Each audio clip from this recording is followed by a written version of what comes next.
강남에 2, 3억 산 금매가 나온다. 뭐 이런 얘기들 많죠. 지금 다주택자분들이 고민이 많으실 텐데 지금이라도 팔아야 될까?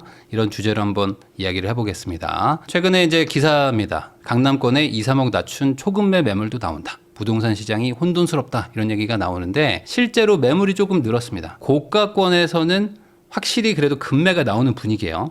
그러다 보니까 실제 이제 매수를 하러 간 분들도 조금 체감이 됩니다. 왜냐면 이게 한 달 전이죠. 지금으로부터 딱 한 달 전이네. 그러니까 1월 20일경만 해도 대통령부터 정부가 뭐 다주택자를 규제하겠다, 막 뭐 세금을 막 중과하겠다 이런 얘기를 안 했었습니다. 근데 딱 한 달 만에 한 달 지난 지금은 어떻습니까? 뭐 이제 다주택자는 뭐 진짜 가만 안 두겠다, 뭐 다 박살 내겠다, 뭐 이러고 있고요. 근데 이게 한 달이지만 중간에 이제 설날까지 있었기 때문에 실제 체감은 한 3주? 3주 만에 갑자기 모든 게 다 바뀌어버렸어. 그러니까 사람들이 지금 공포감이 좀 있는 거죠. 그러다 보니 이제 팔까 말까 고민하던 차에 이게 팔자. 이렇게 생각하는 것도 있고 또 5월 9일까지 세입자가 낀 매물도 팔 수 있게 해주니까 그럼 겸사겸사 팔자. 이러면서 고가권에서들 좀 나오고 있습니다. 그렇지만 이게 뭐 지금 언론에서 얘기하는 것처럼 막 급매물이 막 쏟아지고 뭐 수억이 떨어졌다라고 말하기에는 그거는 조금 좀 과하고 단지별로 또 차이가 있습니다. 아예 없는 것도 많고 뭐 나왔는데 뭐 조금 한 2, 3%, 한 5% 정도 빠진 뭐 이런 물건들도 있는 경우가 있습니다. 자, 그러다 보니까 최근에 뭐 가장 이슈가 됐던 건 그거였죠. 이제 헬리오시티의 33평, 9평짜리가 8억이 떨어졌다. 원래 막 30억에 거래되고 31억에 거래되는데 순식간에 막 23억 8천에 딱 찍힌 거예요. 그러다 보니까 이게 뭐야? 순식간에 8억이나 빠졌네. 정책 효과 장난 아니다. 라고 생각하시는 분들이 많았습니다. 근데 이거는 이제 기사도 나왔지만 이제 증여성 거래였죠. 그러니까 소위 말하는 이제 저가 양수도 뭐 이런 개념으로 한 것 같고요. 요거 보면은 23억 8,200 뭐 이렇게 뜨잖아요. 이거 보면은 아마도 뭐 감정평가를 받아가지고 거기서 3억 뭐 이런 식으로 빼가지고 한 거래인 것 같습니다. 왜냐면 이게 혼란할 때마다 항상 나오거든요. 그러니까 가다가 갑자기 이렇게 툭 털어져. 그러니까 31억에 거래되다가 갑자기 이렇게 딱 찍히는 거예요. 동시대에. 이런 것들은 거의 대다수가 증여성 거래라고 보시면 됩니다. 왜 그러냐면 지금 뭐 25평이 다시 뭐 27억, 뭐 27억 5천 뭐 이렇게 막 거래가 되고 또 이제 33평이 또 막 31억으로 다시 또 실거래가가 찍혔어요. 그러니까 이렇게 특이한 것들 하나씩 여기 보이죠? 이렇게 시기가 혼란할 때마다 갑자기 막 몇 억씩 싼 것들이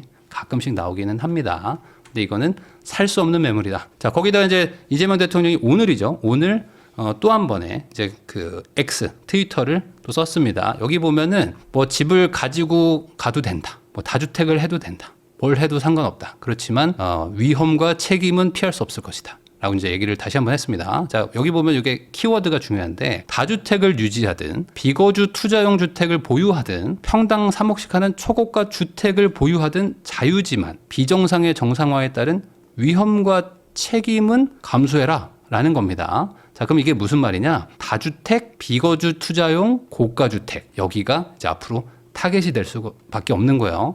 이건 이제 공무원을 이해하면 너무 당연한 건데 모든 뭐 회사도 마찬가지지만 회장님이 이거 챙겨라 라고 하면 모든 임원부터 임직원들이 그걸 쭉 따라가게 됩니다. 자, 그럼 이제 다주택자, 비거주 1주택자, 거주 무관, 초고가 주택은 각오하라고 했습니다.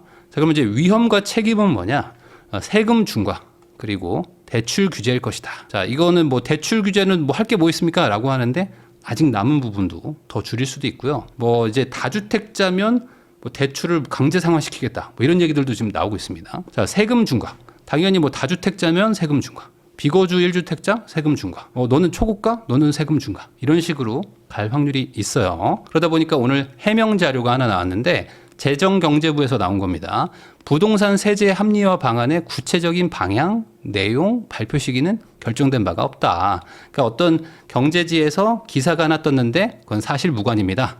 라는 얘기가 이제 하나 또 나왔어요. 자, 그럼 그 내용이 뭐냐? 이걸 봤더니 보유세와 거래세를 손질할 것이다. 이게 7월에 개편안이 나온다. 이런 게 이제 주요 내용이었습니다. 여기 보면은 보유세를 높이고 거래세를 낮추는 방향으로 간다. 그리고 이제 뭐 집값 잡기보다는 세제 정상화에 방침을 둔다. 뭐 이런 식으로 얘기가 나오는데, 이게 내용만 보면요. 이 선진국들이 주로 하는, 그러니까 거래세, 취득세는 낮고, 양도세도 낮고, 그러니까 사고 팔고 할 때는 세금이 없고, 가지고 있는 사람들은 하여간 세금을 이제 따박따박 내라. 이게 보통 대다수의 선진국형 부동산 세금이거든요. 그쪽으로 가는 건가라는 생각이 좀 드는 내용들이에요. 근데 이게 대통령 그 엑스 코멘트랑은 좀 결이 다르잖아요. 다주택자든 뭐 비거주 1주택자, 갭 투자든 뭐 초고가 주택이든 보유하는 건 상관없다. 그렇지만 각오하라라는 거랑 이게 좀 결이 다르단 말이죠. 자, 우리나라의 세금 제도는 거래세가 높습니다. 그러니까 살 때 세금 내고 팔 때 세금 왕창 떼는. 그렇지만 보유세는 좀 낮춰줘가지고 오래 보유할 수 있는 그런 구조예요. 그러다 보니까 살 때 제일 좋은 거를 사야 돼. 그러니까 이게 어찌 보면 강제로 영끌을 하게 만드는 구조입니다. 왜냐하면 거래세가 비싸니까 사고 팔 때마다 세금을 너무 많이 뜯겨. 근데 집이라는 거는 시간이 지나면 더 좋은 데 가고 싶고 이런단 말이죠. 그러니까 내가 조금 애매하게 계단식으로 가면 여기서 세금 내고 여기서 세금 내고 여기서 세금 내고 계속 세금 내잖아요. 그러니까 한 방에 좋은 거 가서 오래 버틴다. 이 구조로 갑니다. 그러니까 이게 우리나라의 이 부동산의 문제가 어찌 보면 이 세금 체계 때문일 수도 있거든요. 그러다 보니까 이제 한번 잘못 사면 어떻게 돼요? 내가 동네 한번 잘못 골랐어. 그러면은 격차가 너무 벌어져요. 옮길 때도 세금이 나오지만 이 양도세뿐만 아니라 시세 차이가 막 쫙 벌어집니다. 그러면은 갈아탈 수도 없어. 근데 보유세는 낮아. 뭐 이런 거예요. 그러니까 안 팔고 막 버틴단 말이에요. 자, 그래가지고 대다수의 선진국 세금은 어떻게 하냐? 거래세를 최대한 낮춰줍니다. 이건 뭐 나라마다 다르지만 거의 없게 만들어요. 특히 취득세를 걷는 나라는 거의 없습니다. 뭐 외국인들을 한정으로 많이 걷거나 하는 건 있지 자국민들한테 취득세를 많이 걷는 나라가 거의 없어요. 뭐 몇십만 원, 뭐 100만 원, 뭐 200만 원 수준으로 약간 그 행정 서비스 비용 정도만 받습니다. 그리고 양도세도 뭐 아예 없는 나라도 많고 있어도 뭐 10%, 20%, 뭐 정말 많으면 뭐 한 20, 30% 정도입니다. 근데 대신에 보유세를 좀 많이 걷어요. 그래서 A가 가지고 있든 B가 가지고 있든 그런 거 상관 안 한다.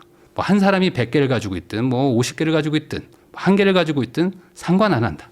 그냥 가지고 있는 사람들은 알아서 세금을 내라. 이 구조로 갑니다. 그러니까 이렇게 되면은 언제든지 매매가 가능한 거죠. 그러니까 아주 극단적으로 얘기하면은 오늘 샀다가 한 4개월 살았는데 집이 별로야. 집이 마음에 안 들어. 그러면 또 팔고 가는 거예요.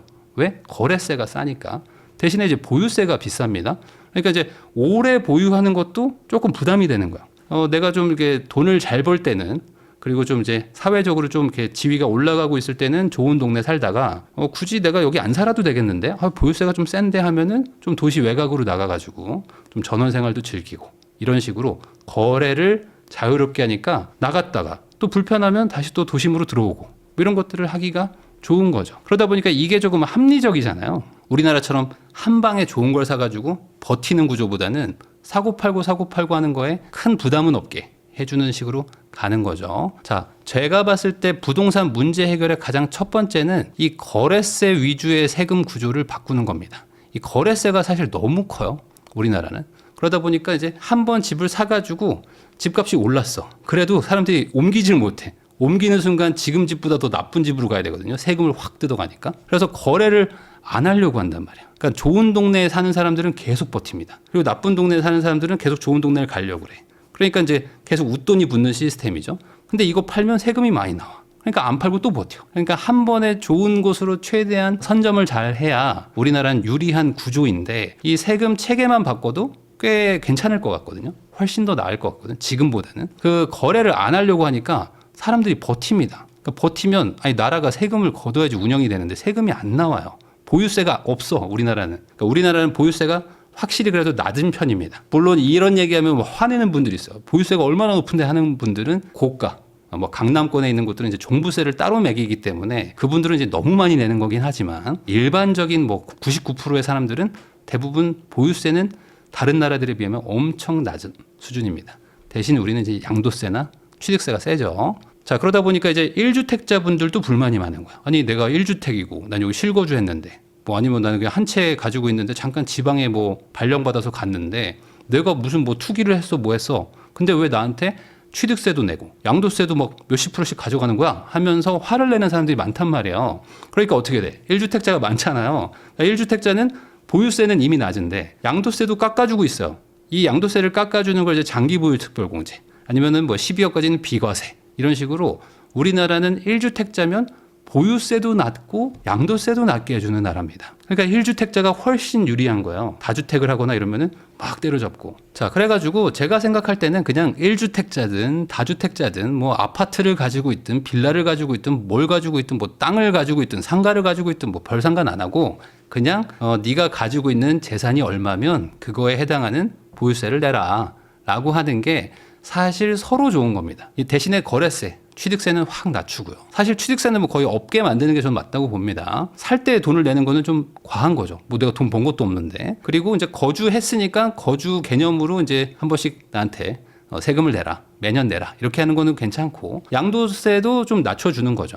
어차피 양도세로 거드나 보유세로 거드나 어차피 세금만 거두면 되는 거거든요. 그러니까 그런 식으로 하는 게 거주 이전하기도 좋고 뭐 필요하면 40평대 갔다가 다시 30평대로 또 옮겼다가 필요하면 뭐 외곽으로 나갔다가 도시로 들어왔다가 이런 것들을 하기가 좀 좋은 거죠. 자, 근데 지금 이번에 이재명 대통령의 이 X 코멘트를 보면은 다주택이든 비거주 투자용이든 초고가 주택이든 이 위험과 책임은 피할 수 없다. 이제 뭘 각오하라는 거잖아요. 그러면은 이 방향이 아닐 것 같아요. 자, 그러면 이제 어떤 방향이냐? 다주택자, 비거주 1주택, 고가 주택은 거래세도 높죠. 지금 이미 높습니다. 특히 이제 5월 9일 이후로는 82.5%로 올라갑니다. 자, 거기에다가 이제 보유세를 또 높이겠다는 거예요. 왜냐면 어쨌든 세금 중과를 할 거니까. 거래세도 높은데 보유세를 높이면 뭐냐면 자, 벌었다 그러면은 다 토해라.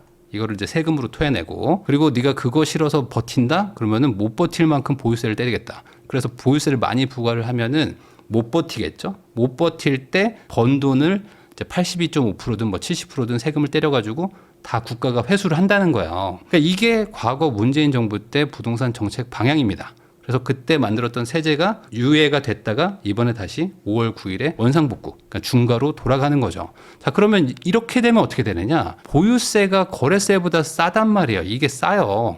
거래세가 훨씬 비싸잖아요. 얘는 80%고 보유세는 뭐 8%씩 10년을 때려도 80%니까 어떻게든 버티려고 한단 말이에요. 그러니까 이게 그래서 그때 거래가 완전히 잠겨버리거든요. 그래서 아마 이 내용이 어떤 내용일지는 저도 이제 뭐 7월 달에 세제 개편안이 나와봐야 알겠지만은 한국형 세금 체계가 또 새로 나올 것 같아. 그러니까 양도세는 뭐 높게 유지하고요. 취득세는 좀 낮춰주고 보유세는 좀 일부 인상하는. 그러니까 전체적으로는 증세인 그런 구조로 가지 않을까라는 게 저의 이제 개인적인 생각입니다. 자, 그러면 이제 앞으로 5월 9일 이후에는 어떻게 되냐? 이거는 이미 과거에 사례가 있습니다. 2019년 기사입니다. 2019년에 이미 2018년 9.13 대책이 딱 터지면서 다주택자들 양도세 중과를 막 하기 시작합니다. 그리고 이제 다주택자들 대출도 막 다 막았거든요. 그러면서 어떻게 됐냐? 9.13 대책이 터졌으니까 이때까지는 거래가 좀 됐어요. 되다가 10월 달은 당연히 이제 9에서 10월 달 넘어가면서 잔금 치르고 하니까 여기까지는 나왔는데 11월부터 이제 거래가 완전히 그냥 잠겨버립니다. 이게 요번에 똑같이 유예가 원상복구가 된 거니까 아마 같은 패턴을 보일 확률이 높아요. 그 말은 뭐다? 이제 6월까지는 거래량이 그래도 좀 찍히는데 7월, 8월, 9월 하면서 매물이 이제 급감하기 시작할 겁니다. 자, 그러면 지금 다주택자들이 그럼 팔면 좋잖아요. 근데 팔고 싶은데 팔 수가 없다고 말하는 분들이 지금 많아요. 그럼 왜 그러냐? 많은 분들이 가장 오해하는 게 뭐냐면 다주택자들이 엄청나게 많고 그 많은 사람들이 아파트를 막 싹 쓸어 모아가지고 소위 말하는 우리가 교과서에서 배운 매점매석을 하고 있구나. 이 사람들이 다 어딘가 쟁여놔가지고 집값 오를 때까지 막 지금 막 이렇게 담합을 하고 있구나 라고 생각하는 분들이 상당히 많아요. 근데 실제로 보면요. 서울, 경기 쪽에는 다주택자의 숫자가 한 15% 정도 됩니다. 자, 그러면은 이 15%가 엄청나게 많은 것들을 다 가지고 있는 거 아닌가? 라고 생각하실 수도 있는데 그것도 아닙니다. 왜냐면 이제 통계를 보면요. 우리나라에 이제 무주택자가 한 반 정도 있고 또 유주택자가 한 반 정도 있거든요. 이 서울 수도권 쪽에. 아니, 그러면은 인구의 절반이 무주택자면 다주택자가 엄청나게 많다는 거 아니냐라고 생각하실 수도 있는데 그거는 약간 좀 통계의 착시입니다. 왜 그러냐면 이 단독주택이나 다가구 있죠. 이런 곳은 집은 하나인데 방이라고 해야 될까? 집 개수가 사실은 막 엄청 많아요. 다가구만 해도 막 9세대가 있고, 그러니까 세대는 아니죠. 다가구 이제 한 집이니까. 근데 실제로 호실이 막 9개가 있어요. 단독주택도 보면은 지하에 뭐 반지 하나 있고 1층도 있고 막 2층도 있고 막 이러잖아요. 그러니까 집은 하나인데 막 2가족, 3가족이 살고 막 그렇습니다. 다가구에는 뭐 8가족도 살죠. 그래서 이 단독이랑 다가구가 임차인을 충족시켜주는, 그러니까 임차인을 수용하는 게 한 20% 정도가 돼요.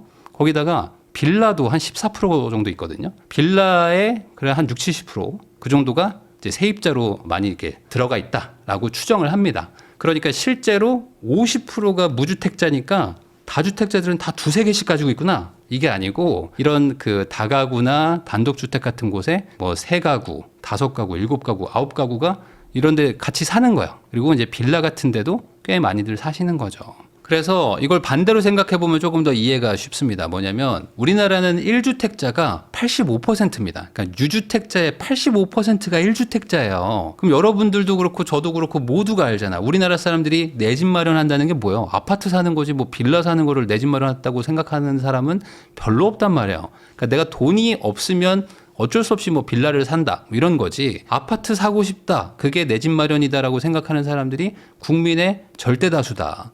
자, 근데 1주택자가 85%의 집을 가지고 있어요. 자, 그럼 무슨 말이냐? 아파트는 대부분 1주택자가 가지고 있겠죠. 자, 그래서 이게 한국 그 임대인협회라고 있습니다. 그 임대인협회에서 뭐 자체 통계를 낸 것 같은데, 이 민간 임대사업자로 가죠. 그러니까 뭐 8년, 10년 뭐 이렇게 빌려주고 전월세를 5%로 막혀가지고 못 올리는 거 있잖아요. 요거를 이제 의무로 하는 민간 임대사업자 중에서 아파트를 가지고 있는 비율이 몇 %일까를 보면은 약 16% 정도라고 합니다. 그 말은 뭐다? 반대로 84%의 이 다주택자들 물건은 다 뭐 비아파트 같은 거예요. 뭐 빌라나 뭐 오피스텔 이런 것들 등록을 해놓은 거예요. 그런데 이거를 사고 싶은 사람은 없잖아요. 지금 다주택자분들도 비아파트를 팔고 싶어. 근데 무주택자분들이 빌라나 오피스텔을 사줘야 되는데 그건 안 산단 말이죠. 왜 그러냐? 보세요. 지금 이제 주택 자산가액 기준 10분위 현황해가지고 요것도 이제 통계청 자료인데, 제일 잘 사는 사람들, 자산이 제일 많은 사람들이 이제 요 10분입니다. 상위 10%겠죠? 상위 10%가 주택을 한 2.3개 정도 가지고 있어요. 근데 평균치가 13억 4천입니다. 그럼 상위 10%가 두 채를 가지고 있는데 평균이 13억이야. 그 말은 뭐야? 두 개 합쳐가지고 26억이라는 거잖아요. 아니, 그러면 상위 10% 애들이 두 개밖에 안 가지고 있어. 근데 이것도 평균 내서 13억이래. 그러면은 이게 둘 다 13억, 13억을 가지고 있을까요? 아니겠죠. 어떤 거 하나는 한 25억, 뭐 이렇게 큰 거 하나 가지고 있고, 나머지는 조그만한 빌라나 오피스텔, 뭐 이런 거 가지고 있는 사람들이 훨씬 많단 말이에요. 그러니까 실제로 이게 가장 큰 오해입니다. 이 다주택자가 서울 요지의 좋은 아파트를 다 싹쓸이해가지고 뭐 수십 채를 가지고 있을 것이다 라고 생각하는 게 가장 큰 오해. 그래가지고 다주택자는 빨리 집을 팔아라 라는 게 지금 정부의 일관된 얘기죠. 그럼 다주택자가 팔으라는 얘기를 그대로 반대로 바꿔보면은 그 다주택자 물건을 무주택자가 사줘야 됩니다. 그래야지 다 같이 1주택자가 될 거 아니에요. 근데 무주택자분들이 집을 안 사요. 왜냐면 저는 아파트 사고 싶은데요 라는 게 한국인들의 내 집 마련이란 말이죠. 근데 이 아파트는 전국에 60%밖에 없어요. 그러니까 다주택자들이 가지고 있는 빌라, 오피스텔, 도시형 생활주택, 뭐 단독주택 이런 것들을 무주택자분들이 사줘야 되는데 그걸 원하지 않는단 말이야. 자, 그러면 어떻게 됩니까? 이 거래가 성사가 안 되겠죠. 무주택자분들이 집을 사기도 어려운 게 대출도 지금 제한이 돼 있죠. 거기다 이제 갭 투자하면 대출은 또 1억으로 막힙니다. 그러니까 아파트가 나와도 어차피 못 사고, 빌라, 오피스텔은 사기가 싫고, 근데 다주택자들은 빌라랑 오피스텔을 팔려고 하고, 아파트는 뭐 몇 개 없지만 그것도 좀 팔려고 하는 거죠. 자, 그래서 지금 어떻게 되고 있냐? 15억 이하의 매물들은 아파트 거래가 지금 엄청 많이 되고 있어요. 근데 뭐 25억 넘는 것들은 매물은 나오는데 거래가 뭐 이렇게 순조롭게 이루어지는 그런 분위기는 아닙니다. 왜 그러냐? 15억 이하는 대출이 나오잖아요. 특히 생애 최초로 사는 분들, 그런 분들이 뭐 수십억짜리 집을 사지는 않잖아요.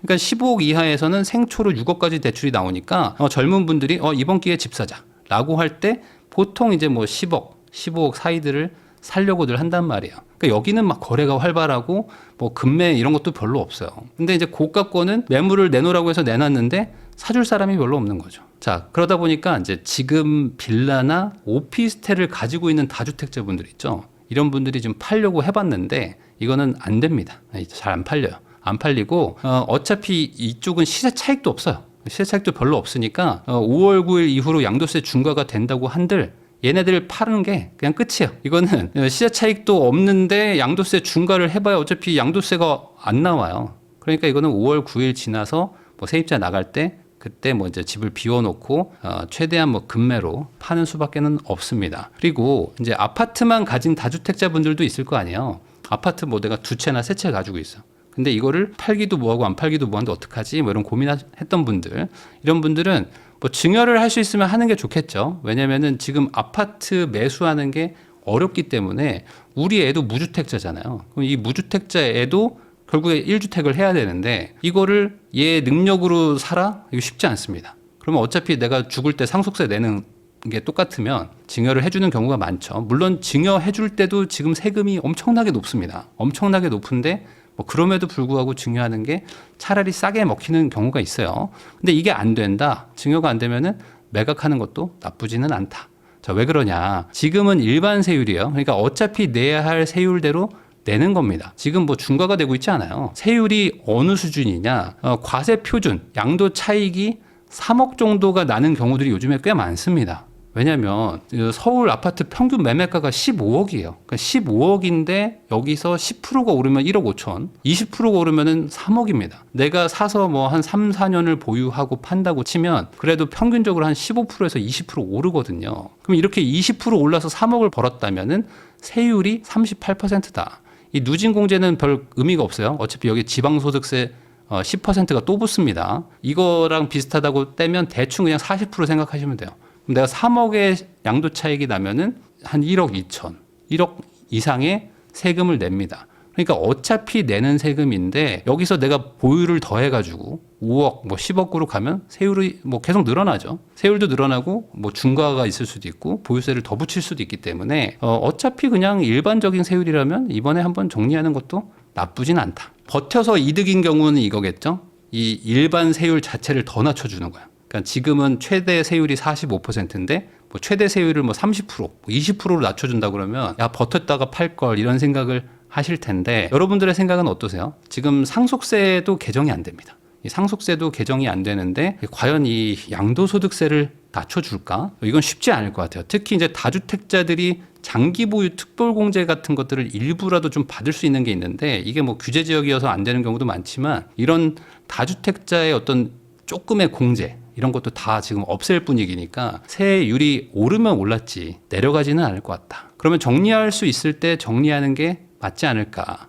왜냐하면 지금 우리나라의 모든 세금 체계가 1주택 실거주를 하라고 돼 있습니다. 그러니까 1주택 실거주를 하지 않으면 뭐 세금을 많이 부과하겠다, 뭐 책임을 묻겠다 이러고 있기 때문에 이런 상황에서는 어쩔 수 없이 1주택을 할 수밖에 없습니다. 자, 그러면 당연히 좋은 걸 남기고 나쁜 걸 파시겠죠. 근데 나쁜 건 안 팔려. 나쁜 거는 급매로 팔겠죠. 뭐 지방을 급매로 팔고 오피스텔도 급매로 팔고 하겠죠. 그리고 그 돈을 가지고 어떻게든 사람들은 실거주를 하러 갈 겁니다. 그러면 이제 안타까운 거는 아무래도 살기 좋은 동네가 좋은 물건이니까 그 살기 좋은 동네들의 전월세가 사라질 겁니다. 그리고 이제 지방이나 뭐 빌라나 오피스텔에 뭐 전월세가 늘어나겠죠. 어쨌든 지금 현 정부는 이 방향으로 가기로 결정을 한 것 같아요. 그러면 이 방향대로 가는 게 제가 봤을 땐 맞다. 결국에 정부의 방향을 따르는 게 길게 봐서 나쁘지 않다. 어차피 일반 세율이니까 이렇게 정리할 수 있을 것 같습니다.